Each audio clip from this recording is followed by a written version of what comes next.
Welcome to the Fuzz Buzz, the podcast that dives headfirst into the gritty and gripping world of first responders. From military heroes to our courageous police force, brave firefighters, dedicated EMS professionals, compassionate nurses, diligent correction officers, and the unsung heroes of dispatchers, we're covering it all.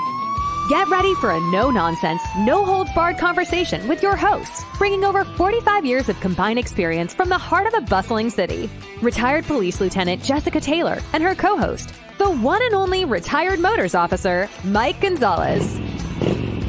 These two are fearless in tackling any subject, and we mean any. From street smarts to office politics, they'll keep you on your toes, juggling your professional and personal life like a pro. Now, let's be clear, folks. There's no BS here. Jessica and Mike aren't just your average cops turned podcasters. They're sharp, witty, and edgy, with opinions that are all their own, and they certainly don't represent anyone else or their organizations. So, fasten your seatbelts, because the Fuzz Buzz is here to give you the unfiltered truth about life behind the badge and beyond. Are you ready? Hi, it's code for 148 North St. Andrews. Fowler heard not speak. Then let's roll.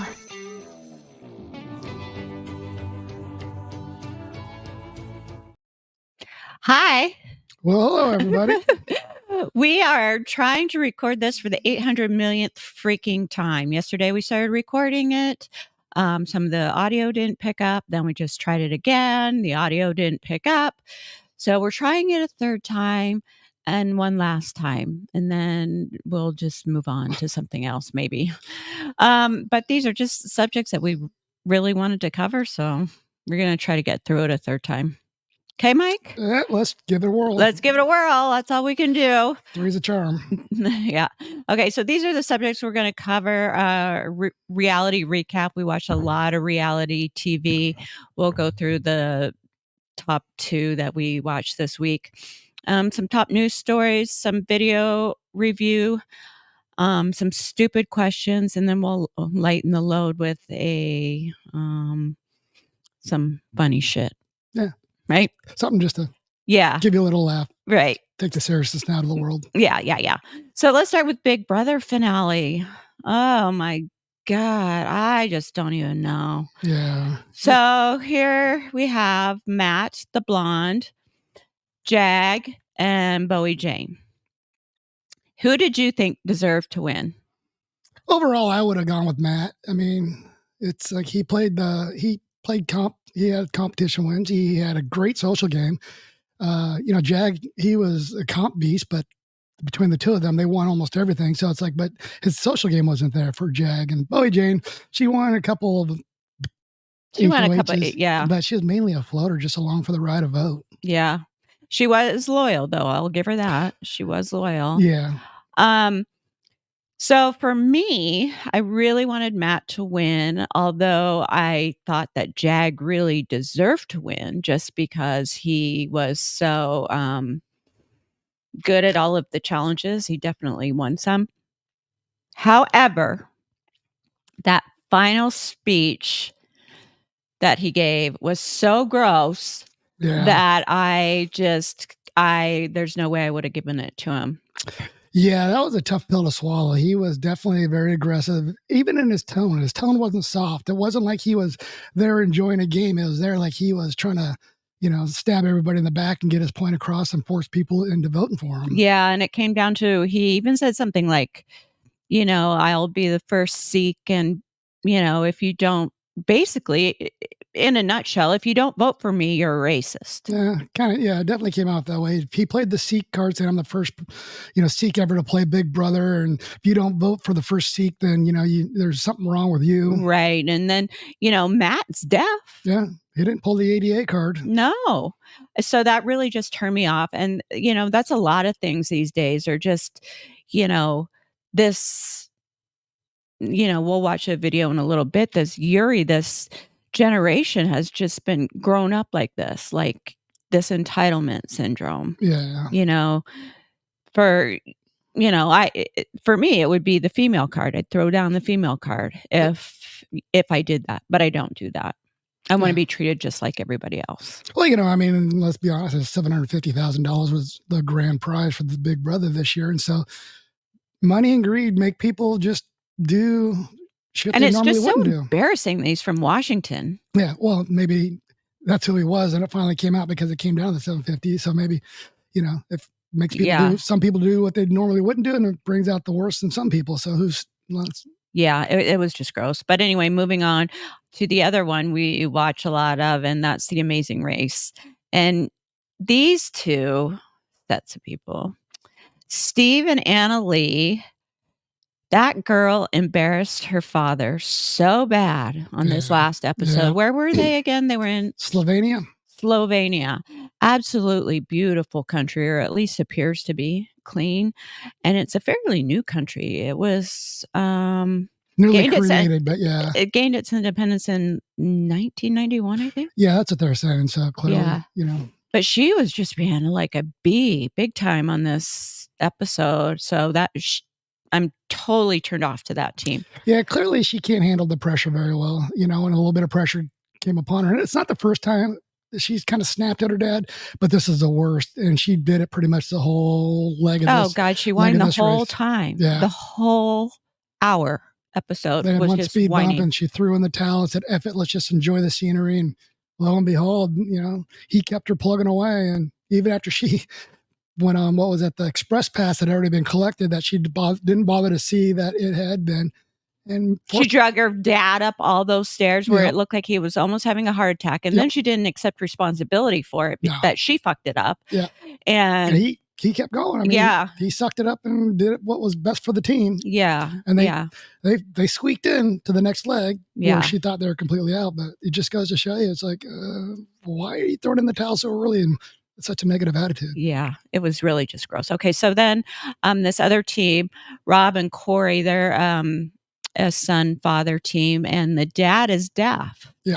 So the son signs for him. And we were talking about this earlier when we first tried to record this last time, was, can you imagine trying to, with all this stuff going on around you, trying to catch planes and trains and automobiles, and you can't hear anything. And then, you're completely dependent on your son to sign for you. Yeah. And then you're doing all this stuff. I mean, a couple episodes, I think they did the tightrope walk or something like that, and you just can't hear. I mean, I'm just so proud of them. I think they're doing so amazing, and they have such a great relationship compared to the other two. Well, it's funny. I mean, not only Anna Lee and her dad, but there's the sisters on there that communication's key, right? Yeah. And here they're lacking communication because they're having to sign. He has to have focal, and they're actually communicating the best out of most of all the other groups. 100%. Especially you got to drive in a foreign country. One's got to navigate with a map. The other one's got to drive. And they're signing.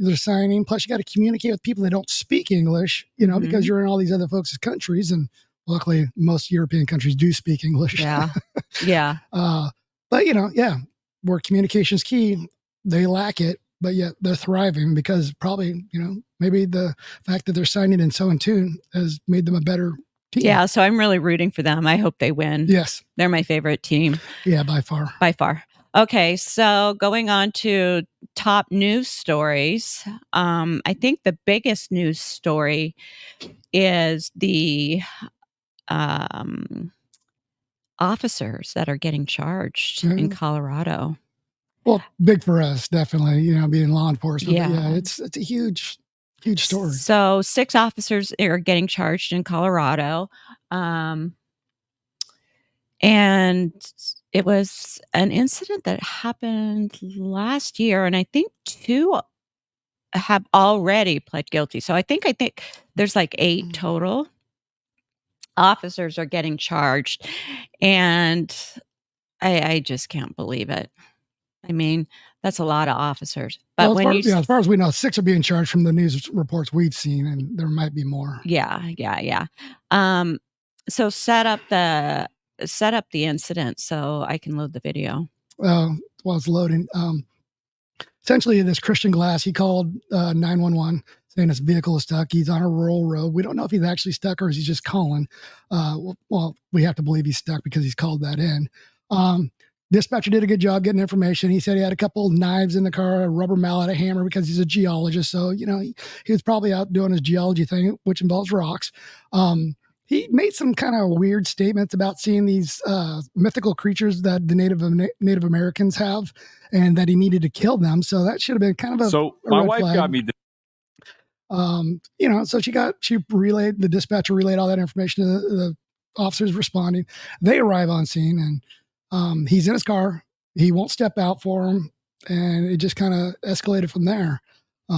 Hopefully we'll get some insight from the video here. Yeah, let's play this video. You have to watch a short ad just because you can't get past it. So here we go. This weird new tool for Christmas. And at first, I thought it looked kind of crazy. But after using it just one time... Today was the first day Christian Glass's family was able to see their sons accused killers in court. The 22-year-old Glass was shot and killed last year in June. I should say this past June by Clear Creek County Sheriff's deputies in Silver Plume. Our Mountain Newsroom reporter Spencer Wilson was also in court following what's become a very high-profile case. Spencer, what did we learn today? Jim, it was mostly procedural today, but it was a big deal for Christian Glass's family finally sitting in the same room as the man who pointed a trigger at their son and killed him. The hearing started with introductions and a question whether to allow former Deputy Andrew Buin to leave the state for the holidays, which the prosecution had no objection to on legal grounds, but on what the family called moral grounds. They equally would like to spend the holidays with their family, and they would have liked to spend the holidays with Christian, and they are not able to do so because of the conduct of the defendant. Former Sergeant Kyle Gould appeared alongside Buin. Gould preliminarily facing charges of criminally negligent homicide and Buin preliminarily facing murder charges. They sat just a few feet away from Christian Glass's still grieving parents. Because it's really hard. It was so hard. That murderous man in the court. But we have to be here for our son. We have to be here for justice and to make sure justice keeps, the wheels keep turning and that those men end up behind bars. Glass was shot and killed after calling 911 in June. Body camera footage shows responding deputies escalating the situation, from Christian asking for help after getting his car stuck to them breaking the window, tasing him, and shooting him through the windshield. They said at the beginning that the police were defending themselves and then Christian attacked them.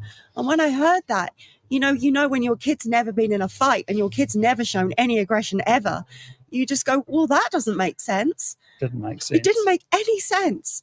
You know, and then we found out it was the absolute opposite. The police terrorized and attacked him, and he was defending himself. The district attorney confirms the grand jury is still working. Christian's parents are hopeful that means more charges for people on the scene that night. We believe they're responsible as well because they did not intervene. They didn't take action that you would think any normal person would take, saying, this is, what are we doing here? What are we trying to achieve? So yes, we do think they should be held accountable. Now, we do have some time before the next hearing. The grand jury transcript is expected to be released before the next appearance on January 30th at 11 a.m. You can expect us to be there. Spencer, you also mentioned the Glass family's attorney was upset about something that happened right before the hearing. What was that all about?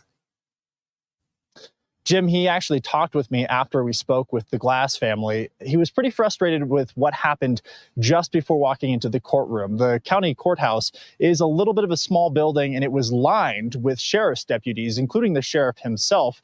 And they even potentially switched out one of the security guards who normally mans that area for a sheriff's deputy. So they had a full force of all the deputies from the sheriff's office standing in there. The lawyer for the family called that blatant, let me get this just perfect, blatant and clear intimidation tactic, and use some choice words to describe what he thought about that situation for a grieving family coming in for the first time into a courtroom. Boy, Okay, so this family was just awarded $19 million in a settlement, and now 6 more officers have been charged.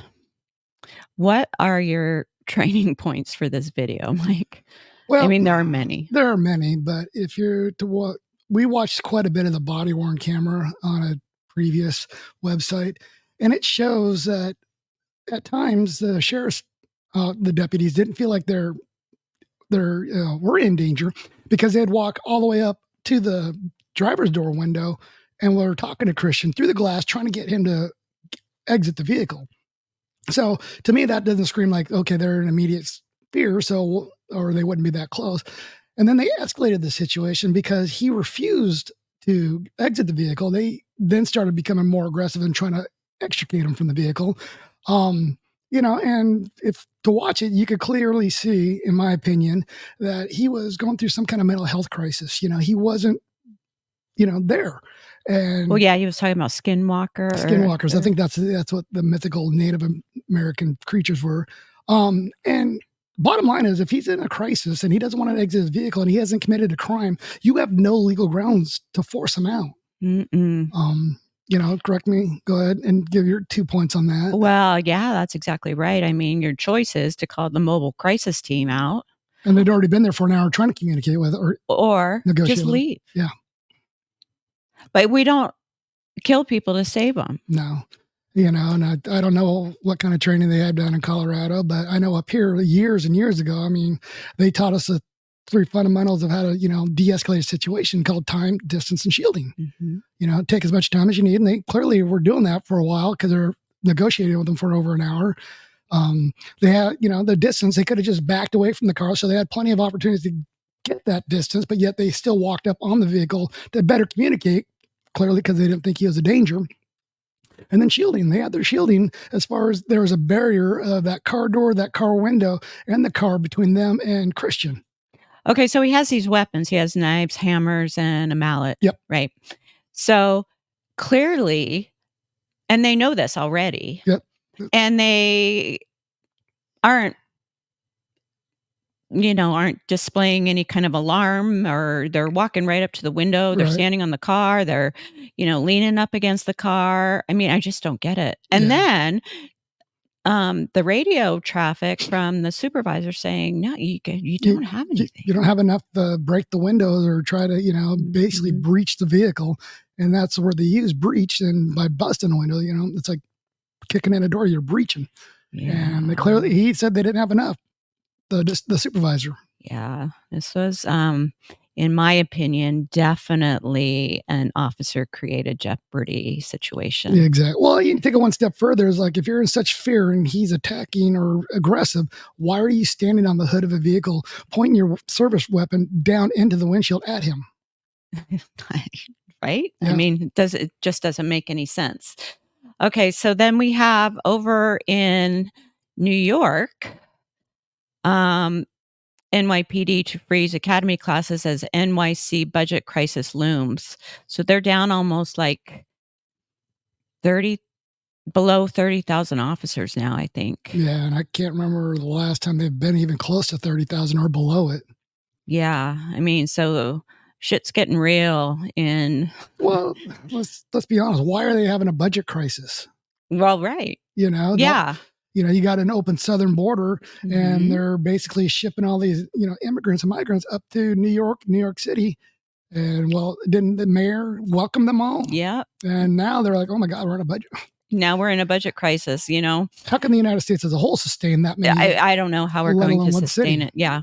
But New York is just falling. Yeah. Falling as bad as Seattle. So the officers are down, and then our military. Mm-hmm. So we go over to Colin, I think you say Rugg. I'm not sure how you say his name, but anyway, I can't blow this up anymore until we get to the video. This is about the military, because now the military, because they done fucked up, realizes that we got to get some people. We're going to have to get some people re-enlisted, or we're in deep doo-doo with all this war on the horizon, right? Like anything else, they forced the vaccination, the jab on these soldiers, and they're like, well, for my own principles, for my own beliefs, religious or medical, they opted not to, so they were booted. Yes. Kicked out. So Colin says the United States Army is reportedly encouraging service members they kicked out for refusing the shot to return. No time for being woke now that World War III is almost here. Yeah. And they're finding out, just like these law enforcement agencies, it's not a desirable position job any longer. And so even though they think they can boot people out, their recruitment is way down. Okay. So you were in the Army, and, back, we're in our 50s. So back, in our early 20s, it was really, you were like tough guy or gal to be in the military. Yeah. Okay. So here's the new recruiting video. Are you ready? The old versus the new. Let's get this up here.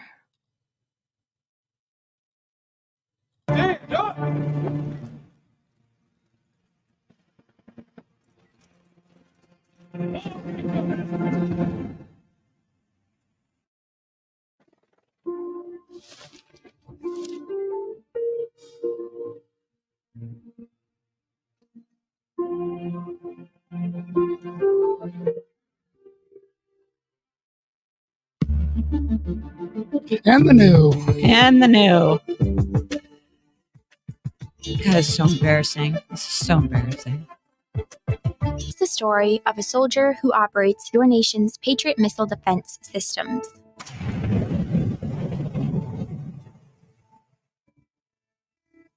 It begins in California with a little girl raised by two moms.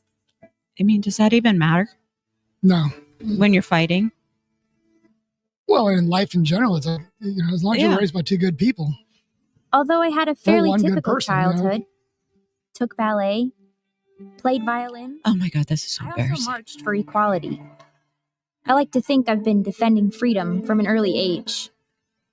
When I was 6 years old, one of my moms had an accident that left her paralyzed. Doctors said she might never walk again. But she tapped into my family's pride to get back on her feet, eventually standing at the altar to marry my other mom. With such powerful role models, I finished high school at the top of my class, and then attended UC Davis, where I joined a sorority full of other strong women. But as graduation approached, I began feeling like I'd been handed so much in life, a sorority girl stereotype. Sure, I'd spent my life around inspiring women, but what had I really achieved on my own? One of my sorority sisters was studying abroad in Italy. Another was climbing Mount Everest.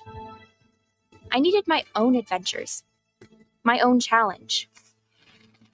And after meeting with an Army recruiter, I found it. A way to prove my inner strength and maybe shatter some stereotypes along the way. I'm U.S. Army Corporal Emma Malone Lord, and I answered my calling.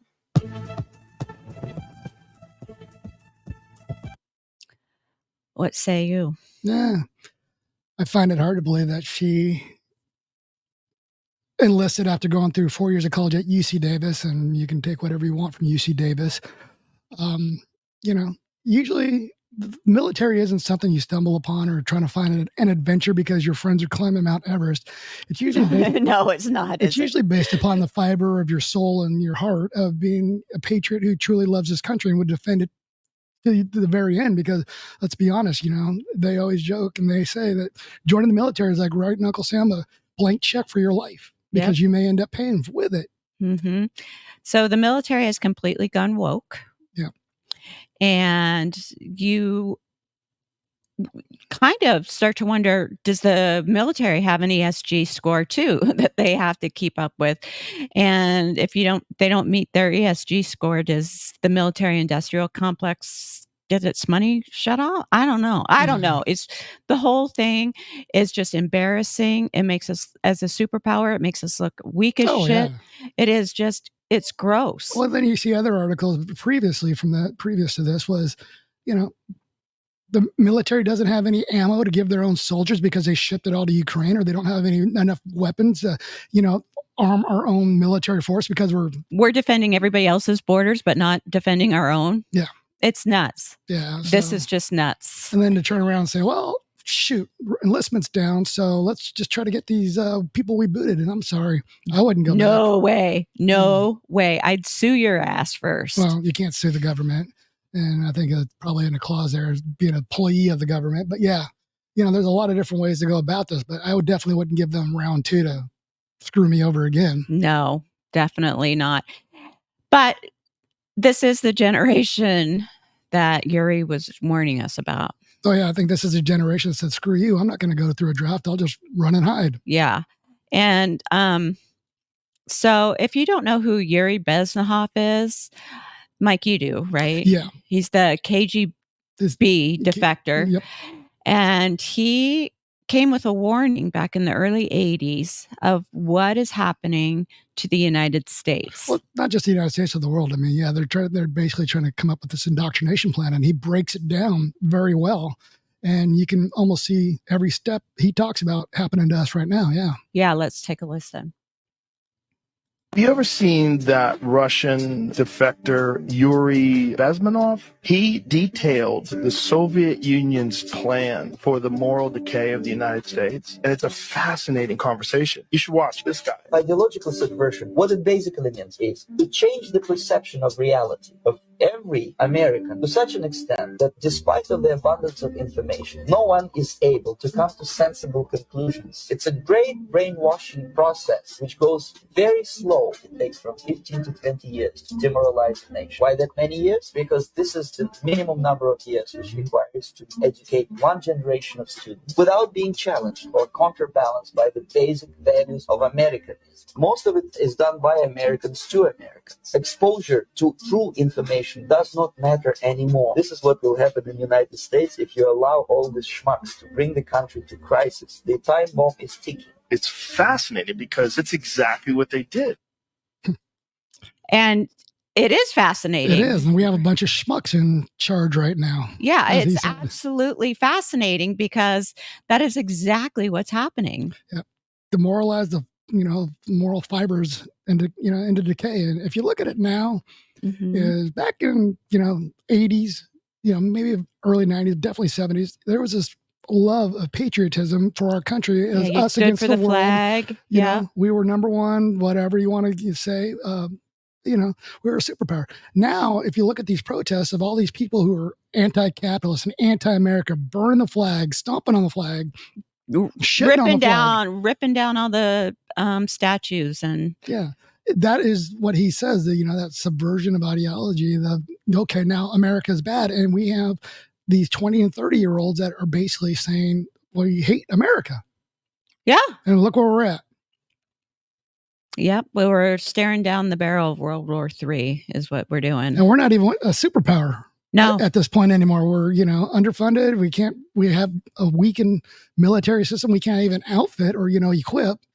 And we have I guess what is our... And then a good chunk of them of our military soldiers, sadly, are too busy TikToking. Yeah. Or we have, what is our foreign domestic plan, or our foreign plan is don't. Oh, yeah. Doesn't it? No back. Just, I'm telling you, don't. Yeah, that's tough. Okay. Yeah, I'm sure, the likes of Russians and China are like, oh, she said don't. Or he said don't.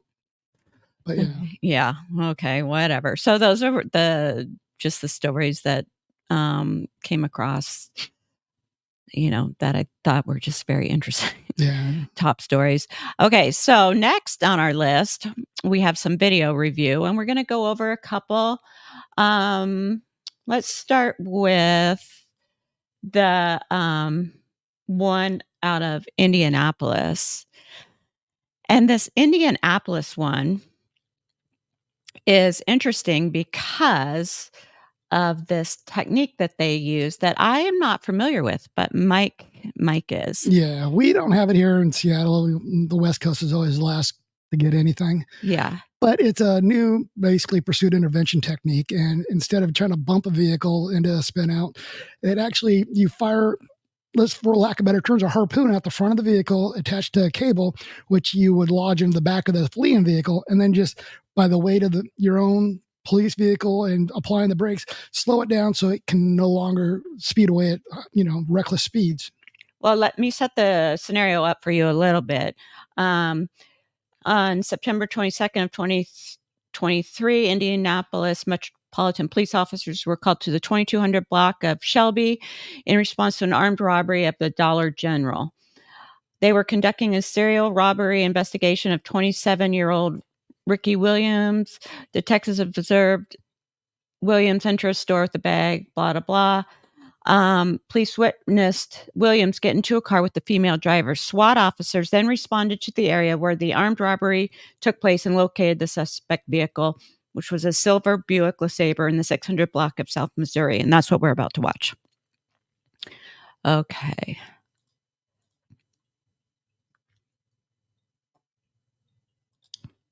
All right, Kendra. There it is. Yep, so watch the push bars here shortly. So watch these push bars. Going down. They just flip down and then pop. 2 people, guys, and he's doing something. That front seat passenger's doing something. So they're close enough now. They deploy the harpoon. What's it doing? Gunfire's already erupted before the car even came to a stop. You don't see the cable very well, but you will in a different angle. All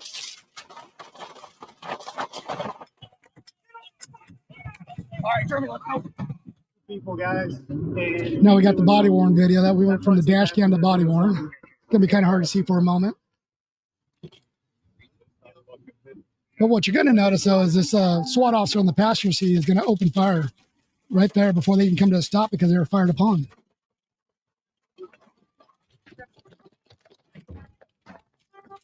See the push guard down and the push bumper. fucking ground! Right now! Go. Give me your hand! Ma'am, give me your hand! Give me your hand! Dalton, I got him covered. Please place him in handcuffs. Control, start to medics, please. Handcuffs. Give me one more. We're by Lucas Oil Stadium. Give me one more. Go up to Kenny. Go up to Kenny. Go up to Kenny. We've got 2 shots. Hey, somebody start a medic. Somebody start a medic right now. We need multiple medics. Put some. Get a tourniquet. Find out where she's shot. Get a tourniquet on her. All right, so as you see, they're the second set of vehicles coming up. Gunfire, spin out, and then watch as the car tries to pull away the suspect vehicle. And then there you go. That's the cable of whatnot that is keeping the vehicle from fleeing.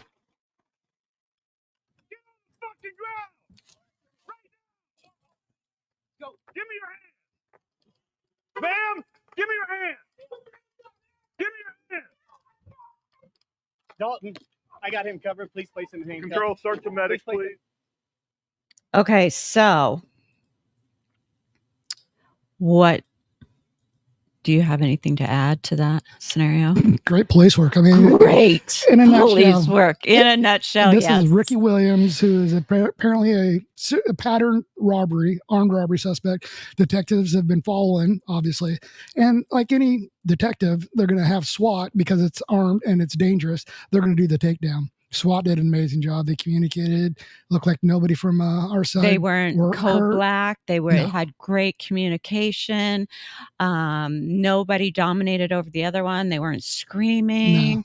And that's typically how a good SWAT team is trained. I mean, they're calm, cool, collective. They, once the shit stopped hitting the fan, they took care of business. They then went into community care where they started talking about, okay, we need medics. Let's get a tourniquet. So and that's what we're supposed to do. Yeah. You fuck around, you find out. Then once you find out, okay, let's turn our attention now to community caretaking and their well-being. Yeah.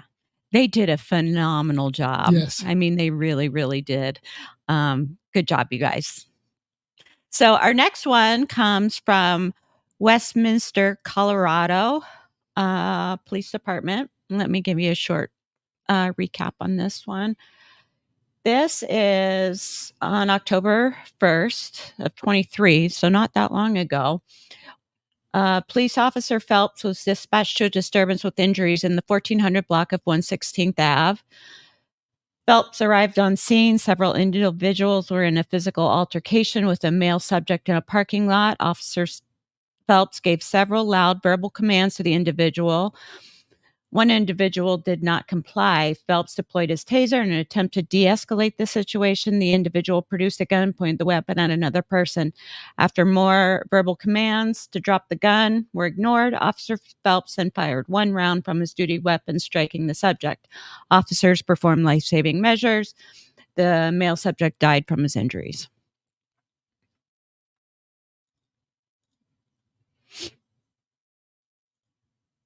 These videos are coming from police activity on YouTube, so if you guys get a chance, you should check them out.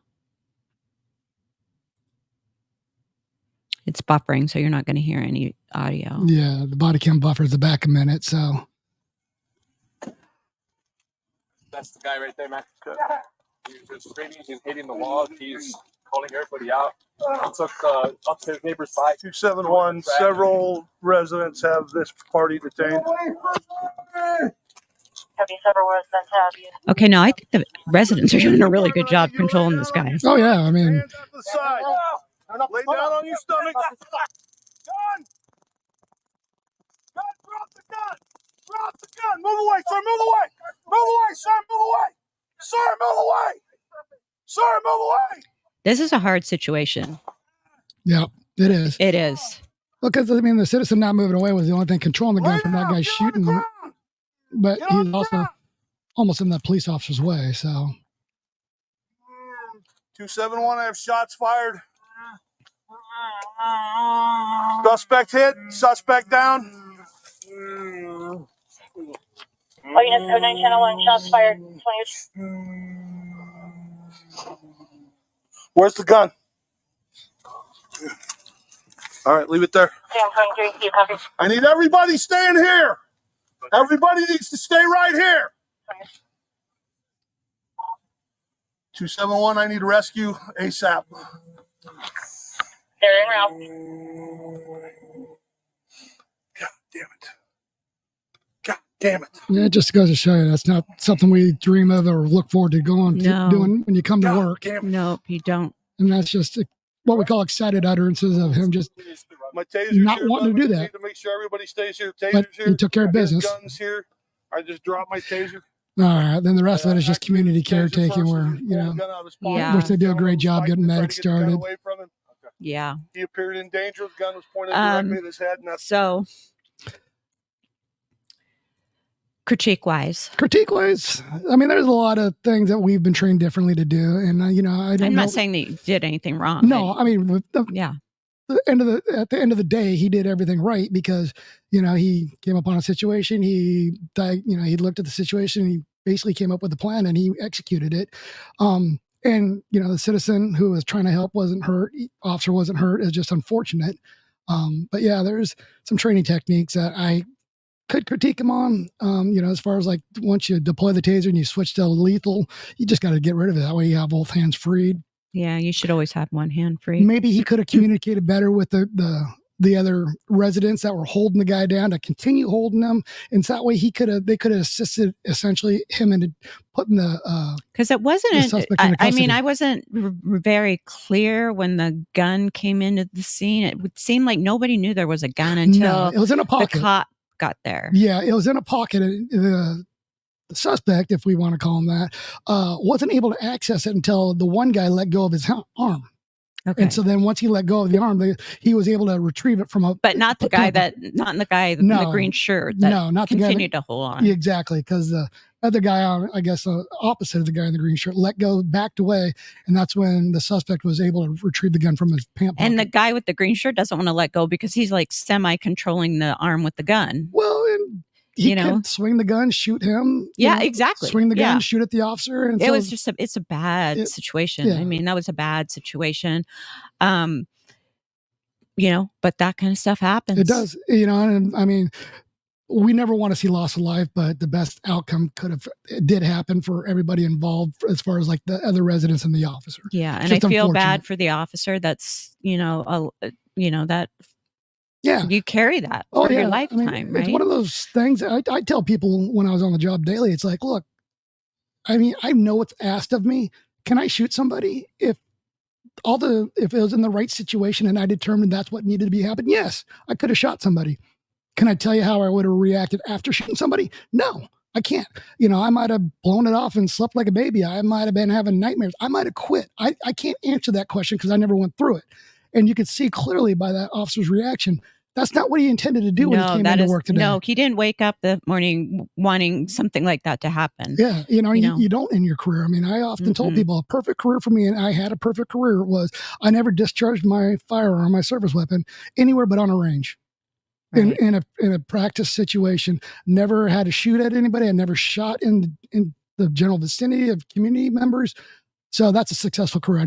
I was able to avoid that, talk my way out of it, whatever you want to call it. I've drawn it on a lot of people. I almost shot a lot of people, but luckily I didn't. Well, and I don't know the size of this department at all. I mean, I don't know, but he didn't have any backup. So I don't know if backup was on the way or that's just how they're dispatched so he gets there and he has to deal with this like right off the bat by himself. Yeah. And speaking from our point from Seattle, when we first came on, we were given the leeway of if, we deemed it necessary, we could contact by ourselves. But after things started changing and the political nature of how they wanted to go after police officers it actually became a policy that you would not contact anybody by yourself. If you did, it was a policy violation. Yeah, you had to have contact cover. Yep, 2 officer minimum. Unless like it literally jumps on the hood of your car or something like that. I mean, there's always exceptions. There's always exceptions to the rule, but for a situation like that, a Seattle police officer probably would have got jammed up for going in there by themselves and contacting. Yeah, but that could not be their policy. I mean, they could be just fine for... Well, I mean, sheriff's deputies, they don't have that policy because they're so spread far and thin. Right. That, Yeah. But this was just a Seattle thing, which I can only speak to. And I think this officer did a great job. He did the best that he could with what unfolded right in front of his face. So let's be honest, everything's so dynamic and everybody has different levels of training, different levels of how they would handle things. And, he did the best he could and they had the best outcome for the residents and himself. Yeah. Agree. So good job, Westminster. This one. A drastic turn of events for John Lawley, a former criminal who became a hero Saturday morning. He was driving on the Southwest Freeway around 10 a.m. when he found himself in the middle of a shootout between a carjacking suspect and multiple Houston police officers. Lawley saw one of them get shot and didn't think twice before coming to the rescue. I got you. Just kind of ran over there and I grabbed that guy with the other police officer, and me and him together, we grabbed him by his vest and we dragged him behind the truck, and I kind of tucked him underneath the truck so he wouldn't get shot again. Lawley documented the entire ordeal, even the frantic moment he got the injured officer to safety. Come on, you're okay, bro. You're okay. You're okay. Over here. HPD Chief Troy Finner says officers were chasing a man driving a stolen car when he crashed into several cars near Chimney Rock. After the crash, the suspect came out of his car and began firing at police. Hey, come this way! A drastic... So in that incident, I only am mentioning this one after the one that we just watched because very rarely do citizens get involved. Right. Right? Yep. And so now you have 2 incidents back to back with the one we just watched in Westminster and this one in Houston, where the citizens are getting involved to try to help the police. And I just think that that's just outstanding. Yeah. Definitely. And I just want to thank you. More time than not, people are just whipping out their phones and just recording the situation instead of actively trying to, if somebody's out there shooting a gun every which way, I wouldn't suggest getting involved. But, if somebody is getting hit on, beat up or, it's just, you got to do what you got to do. Don't just take out a phone and record this guy getting beat to death or something. But right. That's just me. Right. So thank you to those citizens that have. It is ironic, though, he was able to help save that officer. And still record. Multitasker at the finest. Yeah. Well, you got to get that video, Oh, yeah. So, okay. So let's go over some questions, some stupid questions so you guys can get to learn more about us a little bit. Are you ready, Mike? Yeah. Okay, let me see if I can find the questions that I had here. Oh. Okay. Have you ever puked and rallied? Unfortunately, yes. Probably more times than I care to mention or remember. Back in my early 20s and, before I in high school, probably college, the military, probably way too many. I think you even puked and rallied with your brother right before you did that. You guys did that. Oh, no, I don't think that was a puke and rally. We did the Warrior Dash. Yeah. I just think I was extremely hungover the next day because, he came in on a Friday. We left at dark 30 on a Saturday and drove all the way down to Portland. Yeah, you didn't puke, but Yeah. you definitely, both of you definitely rallied for your thing. Yeah. Okay, so have I puked and rallied? I'm not a big drinker at all. There's been a couple of instances when we've been on vacation where I've definitely puked, but I don't think I rallied afterwards. Did I? You told me about one story. Which one? The Las Vegas story with you and Oh, Liddy. right. Yes. Okay. So I did go down to Las Vegas with Hope and Liddy. And Liddy and I drank all night and puked all night and got lost up on the bridges because all the hotels connect by the bridges, on the strip. Skywalks. Yeah. And we're like, oh, fuck it. Let's just go gamble. We rallied. We puked and rallied all night and gambled, and we won so much money that night. Kind of like it. That's the last time I remember doing a puke and rally was when I did a guy's trip down to Vegas. It's like late 20s.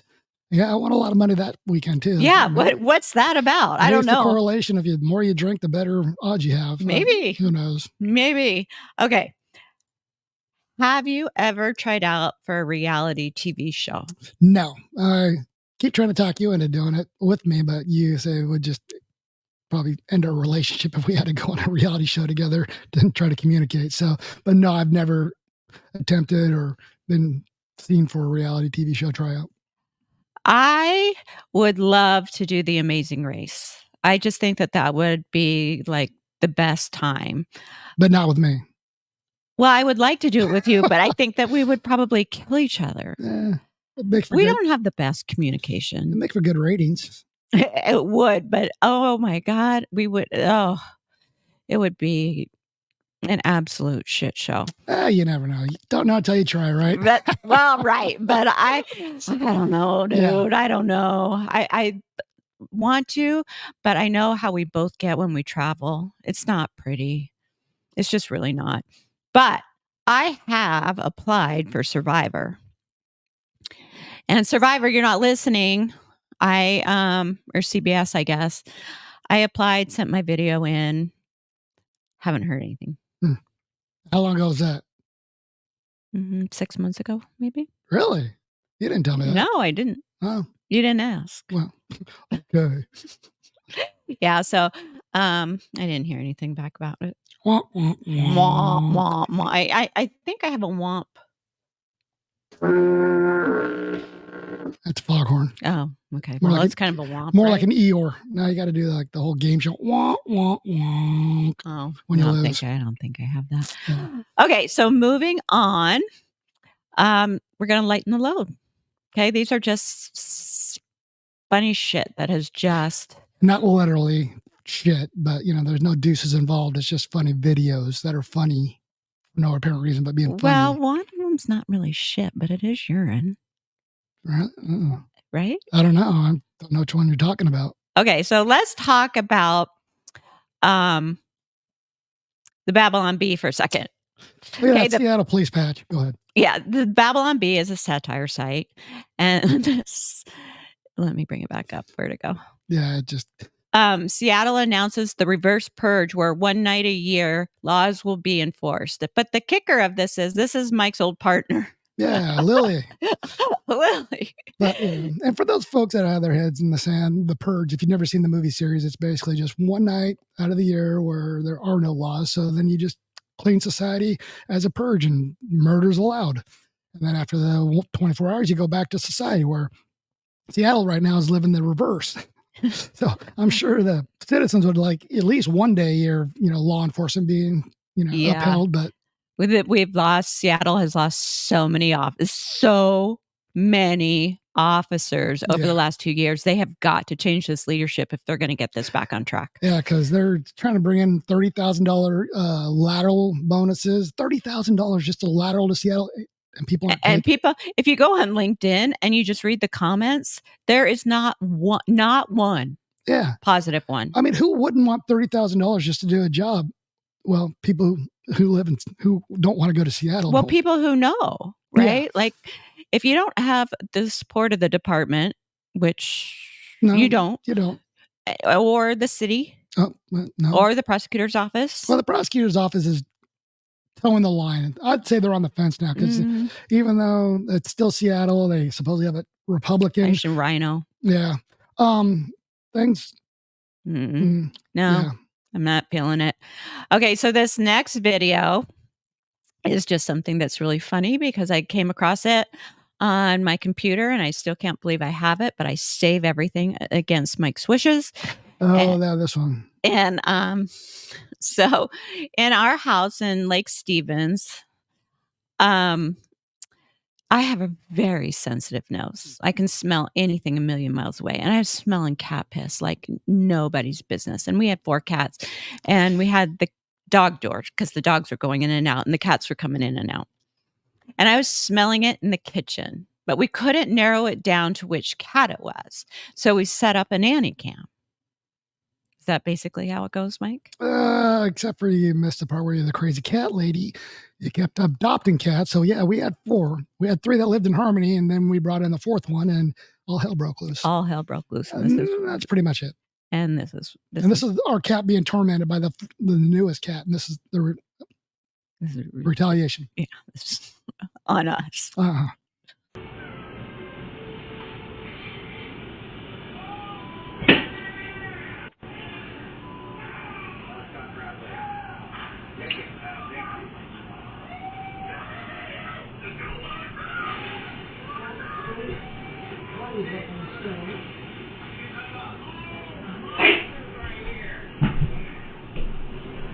She's peeing.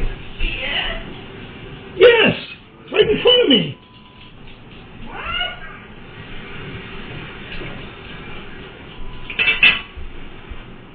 It's Harley.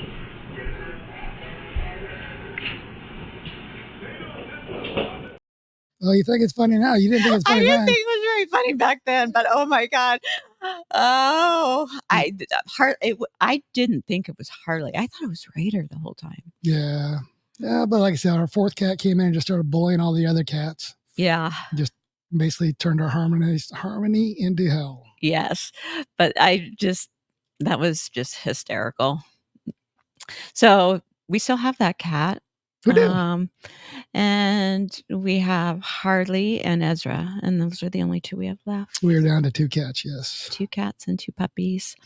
So anyway, we made it through the episode without any videos cutting out, or at least we think, until we watch this back. Review, yeah. So anyway, thanks you guys for watching. You can find us on YouTube. You can find us on Rumble.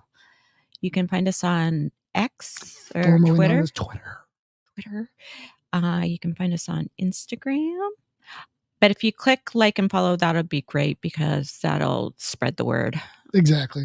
Yeah. Thank you. Thank you, and have a great weekend, and we will see you next week. Yep. Bye-bye. Have a good one. Bye. Thanks so much for tuning in to this episode of the Fuzz Buzz podcast. If you're enjoying what you've heard today, please feel free to rate, subscribe, or leave a review wherever you listen to your podcasts. That helps others find the show, and we greatly appreciate it. Once again, thanks for tuning in, and we'll catch you in the next episode of the Fuzz Buzz. Y'all be good out there.